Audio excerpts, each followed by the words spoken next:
Agora nós queremos reduzir todas as funções do cérebro a questões moleculares ou atômicas, mas como a medicina só alcança basicamente o campo molecular e a farmacologia, então você está depressivo, depressiva, prescrição de um psicofármaco antidepressivo. Há muitos preconceitos nessa área e há pessoas que realmente precisam de antidepressivos. Há pessoas que precisam de ansiolíticos, sim. Mas há um abuso nessa área, há.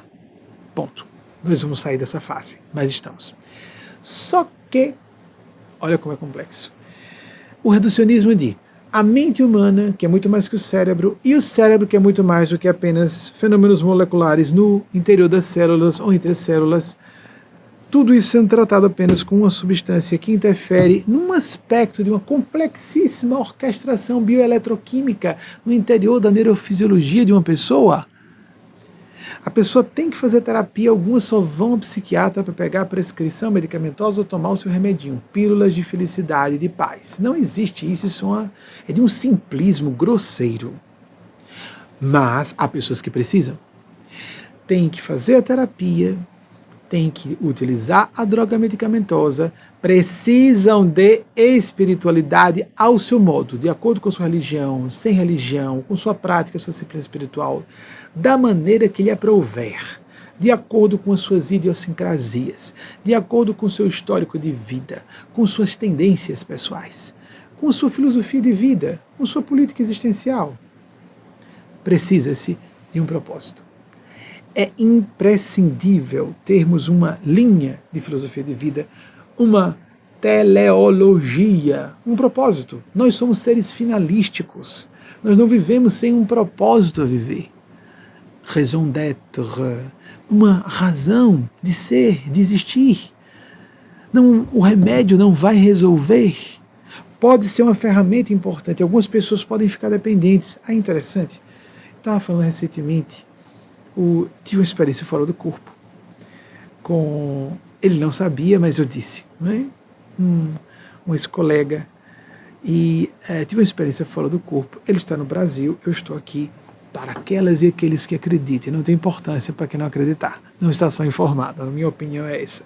Quando nós vamos estudando, vivenciando a experiência, esse ex-colega se apresentou, não vou dizer se é da faculdade ou do colégio, um ex-colega, apresentou a esposa que eu já conheço, que me procurou no início do século para conversar sobre questões do casal. Foi excelente, porque eu o conhecia de muitos anos, então já estou dizendo que não foi da faculdade. Então ele se tranquilize, se ele tem boa índole. Aguarde. Ele é muito jovem, eu também era na época, eu estava pouco mais de 30 anos. Ele é muito mais jovem no corpo. Então ele é muito jovem, tenha paciência. Um homem hétero, sexual, bonitão, com prestígio profissional, tenha paciência. Dê um tempinho, vai resolver. Então foi excelente que a esposa, que era mais jovem, me procurasse. Porque eu disse, aguarde, e eles estão muito felizes até hoje, graças a Deus. E ele me falou uma coisa que está se tornando lugar comum, e é interessante que se traga à tona essa controvérsia. Ele falou, um amigo meu contraiu a Covid, como ele é médico, ele sugeriu um tratamento específico, e como eram amigos íntimos, posso falar livremente porque não há como a pessoa ser identificada, e é uma pessoa de muito boa índole. Vejam só, ele disse, depois de ele se recuperar dos sintomas serem arrefecidos, nós programamos nos encontrar para celebrar a vida. Mas primeiro ele disse, para nos embriagar. Ele usou a palavra, ou ele usou o verbo embriagar ou embebedar, para nos embebedarmos ou nos embriagarmos. Aí deu uma pausa. Percebi que ele ficou um pouco embaraçado, porque se lembrou que eu trabalho na área espiritual e não sugiro propriamente que as pessoas se embriaguem, nem façam uso de nenhuma droga, seja lícita, ilícita ou farmacológica. Vejam só. Então, não só para nos embriagar, Benjamin, mas para celebrar a vida. Aí em seguida ele disse, estamos vivendo um mundo pelo avesso. Pessoas jovens que agora só dormem utilizando um antidepressivo. Pessoas jovens que usam remédios para tudo. Está tudo pelo avesso. Bem, o que é pelo avesso? O que é anomalia? O que é anormalidade? Quem estabelece a norma? A norma geralmente é estabelecida cultural e circunstancialmente de acordo com a época e lugar. Grupo de elite. Militar, econômica, política, cultural. Nós vivemos uma era de anomalias específicas ou anormalidades generalizadas e estamos a aspectos construtivos disso e muito negativos, como por exemplo uma pulverização da cultura. E pulverização, quero dizer, no sentido de criando-se bolhas culturais, bolhas de ideias. As pessoas só falam entre si, só ouvem aquelas com quem elas entram em consonância e ficam estanques. E eventos bizarros como dos terraplanistas, como de pessoas contrárias à vacinação, nessa época de ciência. E ficamos perplexos com esse gênero de horrores. Isso é perigoso para os movimentos extremistas. Não importa que direita e de esquerda, não interessa. O extremismo e a opressão é sempre ruim. No meio político, no meio religioso, no meio acadêmico, no meio científico também. Então, ele não percebeu o que ele estava dizendo, que para celebrar precisa se embriagar. É muito comum isso, happy hour. Geralmente é o que? Hora feliz. As pessoas enchem a cara, conversam bobagem, submetem-se a altos decibéis, algumas delas têm que estar num lugar barulhento, com muita gente, muita bebida, cigarro às vezes, outras drogas, sexo casual, e a pessoa considera que isso é um momento feliz da semana e espera uma semana inteira para ter aquele momento de pesadelo emocional. Há um momento na adolescência em que a curiosidade pode fazer a pessoa achar interessante o efeito de uma droga, mas é perigoso, o vício é de difícil erradicação. Nós temos uma necessidade como seres humanos de viver estados alterados de consciência. É uma necessidade inerente dos nossos corpos.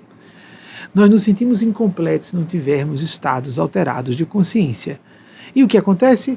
Ou as pessoas se embriagam, usando drogas lícitas ou ilícitas, e essa questão da legalização de drogas, não vou tocar no assunto, que isso é muito complexo, mas não se pode criminalizar o usuário, isso é muito certo. Isso é um absurdo, isso é uma injustiça completa.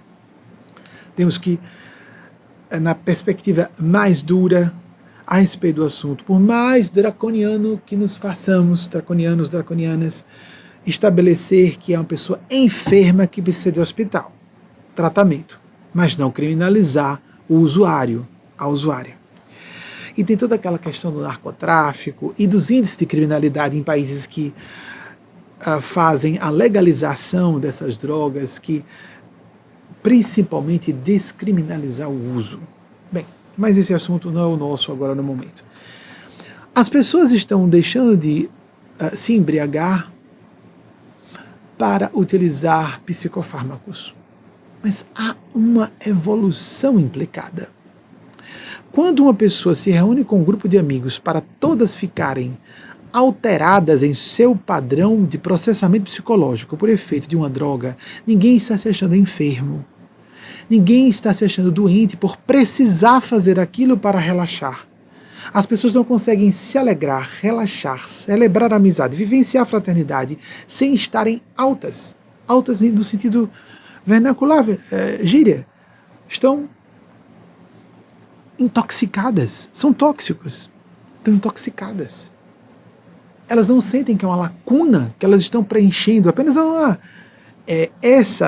esse mundo pelo avesso é um mundo pelo avesso tradicional. Nós usamos drogas de sempre na humanidade. Até a cafeína é uma droga. E quando eu fui falar com o espírito Eugênio Spazia, como nós sabermos a medida do uso das drogas, a medida melhor? Se uma droga é comestível, eu só encontrei, na verdade, comestível no sentido que não faz mal, porque até o chocolate que tem cafeína, flavonoides, etc., que fazem bem, mas ele é tóxico, nós sabemos, né? Faz muito mal à saúde. Se falar do açúcar, se tiver açúcar, nem se comente. Mas a cafeína A cafeína, que lembremos que as drogas são processadas no fígado, faz bem ao fígado. É extraordinária a cafeína.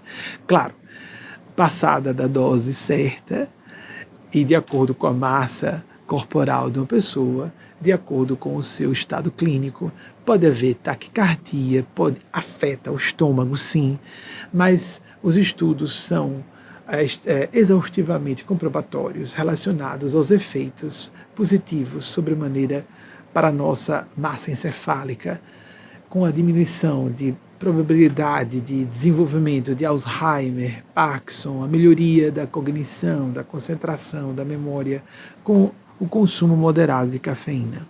Bem, mas voltando ao assunto, porque uma droga está dentro da temática, apenas estamos fazendo uma circunambulação e uma amplificação do tema para que ele fique mais completo e atenda a necessidades e mais de vocês. Estou condenando quem toma vinho moderadamente, que ele falou sobre vinho, inclusive, mas ele não falou tomar vinho, ele falou de se embriagar, para celebrar a vida, e não só para nos embriagarmos, Benjamin, mas para celebrarmos a vida, através da embriaguez.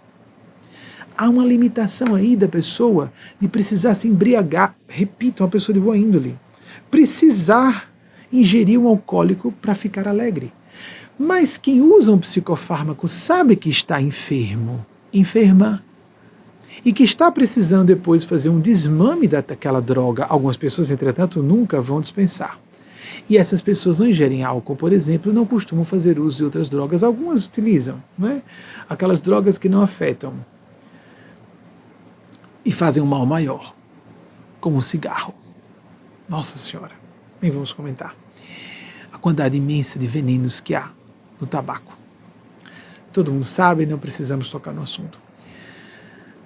Mas a pessoa sabe que está tendo uma falta. Bill Wilson, em 1935, cofundador de Alcoólicos Anônimos, chamou a atenção para o fato de que ninguém se liberta de um vício sem apelar para uma força superior. Nós temos necessidades de estados alterados de consciência. Pela meditação, acabei de falar de meditadores veteranos, abrem sua percepção sobre a realidade. Nós não somos felizes no sentido profundo de completude. Nós não seremos pessoas inteiras se não vivermos estados alterados de consciência. Voltemos, observemos o que antropólogos, o que etnólogos deixam bastante evidenciado em seus estudos no correr de decênios. Os eventos xamânicos, quando as pessoas, às vezes, não só o xamã, mas a tribo inteira usa uma droga psicogênica para todo mundo entrar num barato e fazer um contato com outras camadas de consciência. As drogas psicogênicas são muito perigosas. Nós podemos chegar a esses estados sem as drogas psicogênicas, como a LSD, porque as consequências, os efeitos colaterais, inclusive os flashbacks no futuro, acontecem sem pedir licença. A pessoa pode ter um surto psicótico no meio de uma atividade pública. Então, é muito perigoso apelar-se para drogas psicogênicas, porque é como se buscássemos um atalho. Todos os atalhos costumam ser perigosos. Os atalhos tendem a ser imorais quando não criminosos. Compreendo que há pessoas que façam pequenas transgressões e que isso não torna a pessoa mau caráter ou uma pessoa malevolente. Mas nós somos muito autoindulgentes, eu diria autocomplacentes, em assuntos que nos prejudicam. Nós não somos espertos em ter uma atitude de levar vantagem sobre os outros. Não há inteligência no nível psicológico, moral, espiritual profundo, porque estamos numa teia inconsútil e inquebrantável. Inconsútil nesse sentido, porque não é costurada, também não pode ser rompida, de campo unificado de consciência. Se eu prejudico alguém no sentido de julgar, eu pressuponho, superficialmente, que vão me beneficiar, esse benefício é provisório, não só provisório, vai ter consequências, e mesmo que não pensemos em consequências a médio e longo prazos, o respeito que eu tenho a mim mesmo, a mim mesma, eu estou manipulando uma pessoa? Eu estou enganando uma pessoa? Como eu fico com a minha consciência? Eu tenho consciência? Deixa pra lá. Então, eu sou psicopata? Eu não fico incomodado com um ato de intenção ruim? As pessoas estão muito acostumadas, entretanto, vou lembrar mais uma vez, às dissimulações. É melhor que uma pessoa esteja fazendo tratamento psiquiátrico com um psicofármaco, com um psiquiatra consciente, ou uma psiquiatra consciente, que esteja com a intenção, portanto, de libertar a pessoa consciente, eu quero dizer nesse sentido. O uso da droga é uma muleta farmacológica por um tempo necessária que deve ter um tempo de fato, de encerramento daquela utilização de um psicofármaco, a continuar a terapia, eventualmente liberar a pessoa da terapia, mas dar um propósito a viver. Mas procuremos, dentro de todos esses anos, o que eu posso organizar do que eles acham mais importante nós falarmos sobre isso. Procuremos nessas experiências todas de abertura de nossas mentes à busca da alegria, da felicidade, da paz. Reconhecer a nossa multidimensionalidade. Nós estamos num mundo de dissimulações porque as pessoas não querem mostrar quem elas realmente são, porque não serão aprovadas. Aí o que acontece? Primeiro a pessoa começa a se esquecer de quem era porque se acostumou a dissimular. A mentira se torna uma mentira psicológica, a desonestidade se torna desonestidade psicológica. Ela não se lembra mais de quem ela é, ela não sabe mais o que ela quer, ela não sabe mais, portanto, qual seria a sua vocação, o seu propósito, porque se ela perde contato com sua essência, o núcleo do seu ser, ela não vai poder se definir em nada. Depois ela começa a atrair pessoas que se assemelham com ela. E algumas ficam cínicas, e são desonestas mesmo, estão encenando claramente. Estão mentindo e manipulando deslavadamente. Enquanto nós vivemos isso é comum mesmo entre pessoas ditas de bem. Vamos fazer o trabalho autocrítico e de autoconsciência. Autocrítica no sentido de verificar onde há falhas, mas também onde há qualidades em nós mesmos verdadeiras. Em vez de visualizar projetos de vida, desejos, caprichos, nos conectar a esta grande rede do bem inconsútil, como falei. Nós não podemos nos desconectar. Podemos não ter consciência dessa conexão. Estamos todos entrelaçados. O entrelaçamento das partículas subatômicas. O que acontece no plano físico até. Imaginemos o que acontece no campo psíquico. Estamos todos entrelaçados, entrelaçadas. Apenas algumas pessoas percebem isso. E outras não têm acesso em nenhum momento. Viveu o que falaram no passado, houve um psicólogo francês que chamou de participation mystique, num sentido pejorativo, de que a pessoa está num barato coletivo, como uma boate, muito barulho, todo mundo drogado e todo mundo ali, não é? É equivalente a um bate-tambor numa tribo, não falando da questão racial, é do nível civilizacional. Esse bate-tambor poderia ser entre vikings, louros de olhos azuis, na África ou lá na Ásia, no Extremo Oriente. É um nível civilizatório. Algumas pessoas estão nesse nível. Elas se alegram pulando com muito barulho, muita droga. Há pessoas que passam por isso na adolescência e alguns nunca saem disso. E as pessoas presumem que isso é vanguarda, isso é modernidade. E não é. É primitivismo. Há pessoas que não, é porque isso é castração, você está oprimindo o desejo, não se liberou, ou está querendo ser melhor do que os outros, ou melhor do que as outras.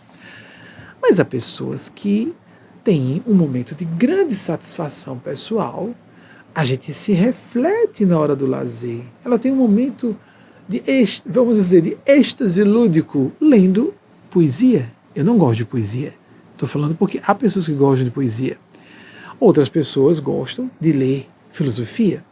Outras pessoas gostam de contemplar o cinema clássico dos anos 30, 40. Eu sou aficionado em filmes clássicos, mas não costumo sofrer mais do que apreciar os filmes clássicos. Há pessoas que têm momentos lúdicos com atividade científica. Aí começa a ver o que o sociólogo do trabalho, Domênico de Masi, chama de ócio criativo. Quando a pessoa não consegue ver fronteiras entre o que é o momento de satisfação, de lazer, o momento lúdico. Foi muito mal traduzido para português, jogo, estudo e trabalho. Não, é momento lúdico. Satisfação A pessoa está tendo prazer pessoal, ela está estudando, porque aquele trabalho é uma espécie de treinamento e de aquisição também de informações novas, e ela está trabalhando ao mesmo tempo. Esses profissionais que se divertem, aprendem e trabalham ao mesmo tempo, têm muito mais potencial a serem competitivos no mercado de trabalho do que aqueles que precisam dividir, fazendo a secção. Aqui é lazer, aqui é trabalho, aqui é estudo. O ócio criativo, o conceito do Domênico de Masi, é de fazermos, se possível, a germinação esses três âmbitos de nossas almas. Mas temos o âmbito espiritual. Eu vou voltar a reiterar para as amigas e os amigos, todas e todos que nos honram com a sua escuta respeitosa. Não interessa qual seja a sua religião. Não interessa que você não tenha religião. Não interessa se você gosta de religião, de religiosos, religiosas, que você tem inclinações agnósticas, até que você se diga ateu ou ateia. Se você já é ligado, já é vinculada a um partido de crença, trabalhe internamente, quanto possível, qual é o tipo de disciplina oracional, meditativa que existe em sua corrente espiritual cristã. Por exemplo, no Brasil, nós ocidentais somos basicamente cristãos, cristãs. Ore todos os dias. Eu não gosto muito, permitam-me dizer, e falo enfaticamente, da ideia de que nós precisamos nos sentir unos com Deus. Isso nos parece pretensioso e delusório. Fiz essa ideia de entrei em conexão com esse tal do campo da consciência unificada. Percebi que tudo está interligado, Deus e eu somos um. Isso me parece esquizofrênico, megalomaníaco, narcísico e egóico. As pessoas não se iluminam no nível de consciência humana em que estamos. Precisamos estar no nível crístico, búdico. Vamos entender que estamos conectados, mas que temos que orar. Inclua na sua meditação oração. Peça ajuda aos gênios celestes. Eles existem. Elas, essas almas santas, existem. Quer você duvide, será que estão me ouvindo mesmo? Não tem importância. Eles estão, elas estão ouvindo. O hábito de você ficar por 15 minutos que sejam, não se fala, normalmente os autores pedem 30 minutos, 1 hora. Eugênia Spazia pede 1/4 de hora, 15 minutos, porque aí a pessoa não faz se realmente não quiser. Se a pessoa não conseguir extrair 1/4 de hora do seu dia para fazer apenas aquilo, ela está dizendo que não dá a menor importância ao assunto. Então façamos essa busca.